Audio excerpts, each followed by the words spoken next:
Hello and welcome back. What you are looking at is my main display shelves in my apartment. As you can see, the bottom three squares are empty. That is because, and please tell me in the comments below if you can relate to this. That is because I have a certain type of obsessiveness about me where I don't want action figures in those bottom squares because I just feel like they're too close to the floor. I don't mind vehicles, items with wheels, or other stuff like that, but I don't want action figures. But I'll tell you what I do like, and I am all about, is that classic 80s robot Robbie Jr. there. That's a robot that I had in childhood, and now I have it again. I like him propping up that TMSA slate.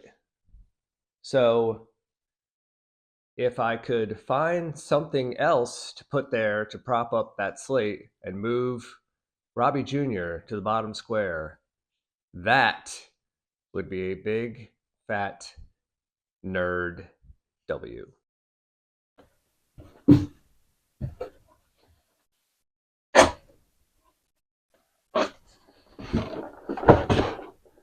For every problem, there is a solution. I'm Jeff Roche, also known as the Man Strikes Again, or TMSA for short. And in this video,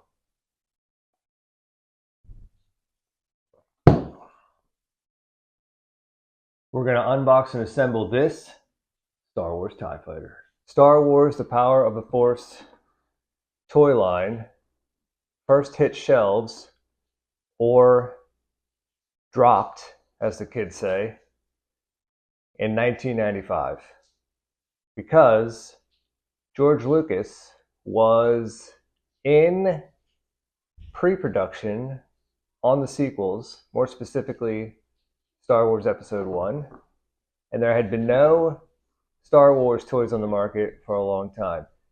So this line was released to gauge where the people's interest was in Star Wars, and also because money. Darth Vader's face is featured prominently here on the box, even though it's not Darth Vader's TIE Fighter, as we all know, because that one has bent wings. 1995 Kenner, Tonka, two of the biggest toy companies ever. So just think, this toy has been sealed inside this box for 20 years. You know, this is like, look at this right here. The original Toys R Us sticker where it was retailed at $19.99. You know, the feels that an 80s kid like me gets seeing that sticker. I picked this up at a con or a toy store, and I've had it for a while now, and I honestly don't remember where I got it, or else I would shout out the place. Here we have the box design. They put the damn TIE Fighter on every side of the box. And then that shows you what the actual toy is. I don't have a land speeder. I don't have a Millennium Falcon. But guess what? I do have this X-Wing, also unopened in a box. And there you go.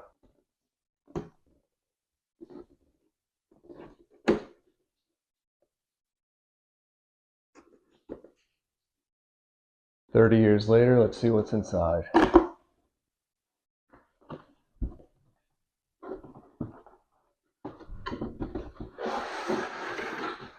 Cardboard.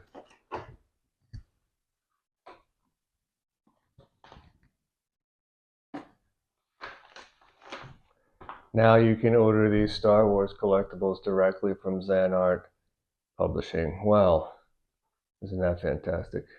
Oh wait, these probably don't exist anymore. There's no .com on here. Oh, this is a blueprint. Look at that. That's actually really rad. And when I say rad, I'm talking frame it and hang it on the wall rad. However, if you've seen my other videos, you know that I have no wall space left in my apartment without serious rearranging or taking down of the things and the stuff, which I'm probably not going to do. Anyway, that's cool.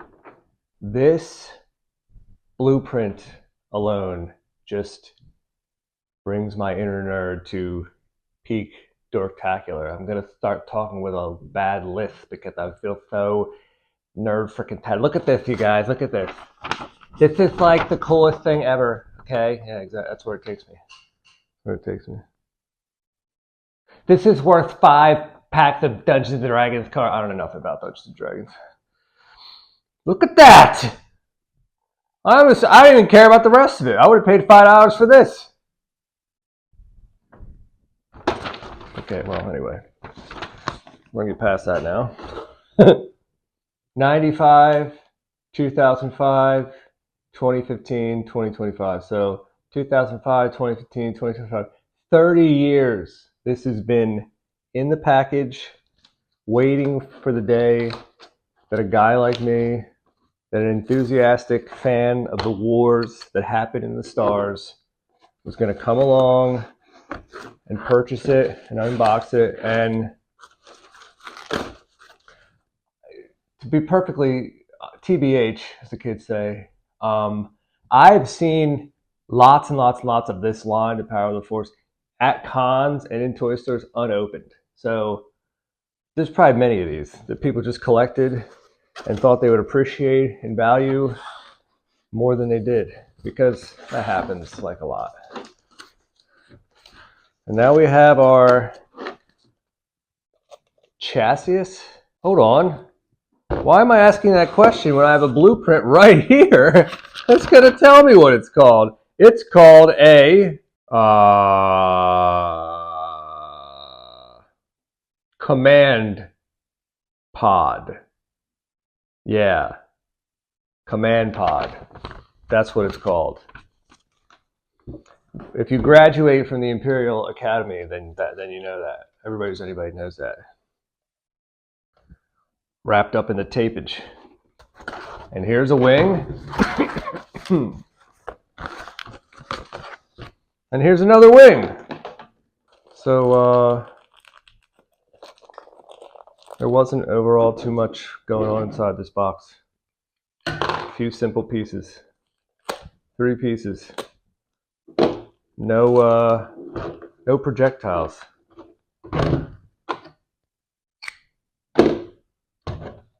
A wing and a wing and a command pod, right? As we learned.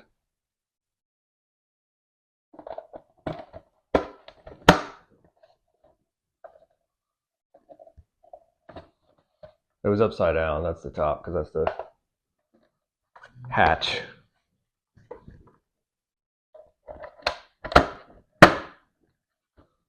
Wait a minute. Is that it? That can't be it. That's it. That's it? TIE fighter with ejecting solar panel wings. Hold on. We're going to do this together on camera for the first time. Are you ready? Here we go. 3, 2, 1. Didn't work. I hit the wrong button. What happened? Wait, where are they? I don't think it works. What the hell am I doing wrong? Oh, there it goes. Look, the other side doesn't work. This side doesn't really work either. There you go. I was doing it wrong. Losing control of the situation. And here's the top. And I don't have a guy to go inside. I'm lacking in 3 3/4 inch power of the Force Stormtrooper. All right, here we go. Now that we did a practice round, here's round 2. You ready? 3, 2, 1. You know, because an X-Wing just came through, got him target locked in the sights with their 70s computing targeting system, and blew it up and then flew through it, just like in the movies. So we have our box, our cool collector's box that it came in. We have our assembled TIE fighter. And we have our, I just can't say enough about this blueprint. There you go. There's typically more stuff in these boxes. There's usually like, well, this side is an advertisement, but there's usually like more print material in it. That's okay though, you know? So here's the three things. If you tell me that as a fan of the Wars and the Stars that I get a little bit too excited about these things, I do not deny the accuracy of that statement. I acknowledge. But that's what it's all about, isn't it? If we open up this cockpit, that's what's inside. Room for a pilot that I don't have. I don't have any, like I said, 3 3/4 inch guides because I've been collecting the Black Series for a long time. And for a while I was like, I don't want any 3 3/4 inches. But I have this Jabba the Hutt, and this is a legit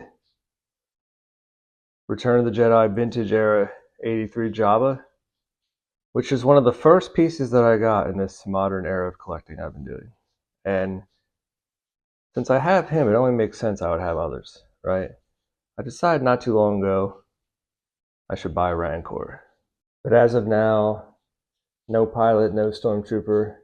There's a nice decal inside there. I thought maybe I might have to add some decals to it myself, but apparently that's not the case. And now, the moment you've all been waiting for. All 6 of you that are still watching the video at this point. And here we go. TMSA slate. And action. Put that on the floor. Bust out Robbie Jr. Oh! And look, he works. Come on. Let's go. Okay, I'm waiting. Okay, turns out I don't remember how to control this thing, but it comes with this remote. That's a whole other video. Anyway, he can go down here on the floor in his rightful spot. We can put this fancy new old TIE fighter right here. Oh, look at that. I'll tell you, when you're good, you're good. And me, I'm good. And the TMSA slate right back there. You know, it kind of blocks the TIE fighter. You kind of can't really see the damn TIE fighter with the slate. Okay, so guess what? This doesn't work at all. The slate is too tall and it's blocking the TIE fighter, which is not how I pictured it in my head. We're going to switch these right back around. I'm going to put this down here on the floor. And we're going to put Robbie Jr. right back where he was. And when we slate Robbie Jr., so to speak, I mean, at least that looks... See, you see how that works there? He's tall enough that he makes a good background for the slate. TIE fighter, it turns out, is not. In the end, the objective here did not work out at all. What I set out to do was not accomplished. Didn't end up working visually. That's life. That's how things go, right? And but I did end up with an assembled TIE fighter now, taking down that bottom square, and that looks really good there. And I still got 2 holes to fill. That's what she said. To be continued, perhaps, maybe, I don't know.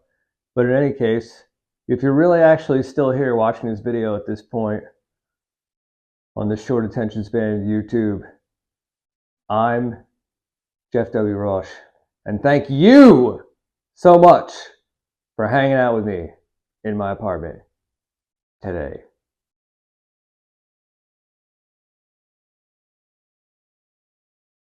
Hello, pretty bitches. I'm Jeff Roche, also known as the Man Strikes Again. Panties drop at the sound of my voice. This is definitely not a ripoff of the classic movie The Ladies' Man starring Tim Meadows. Definitely not that.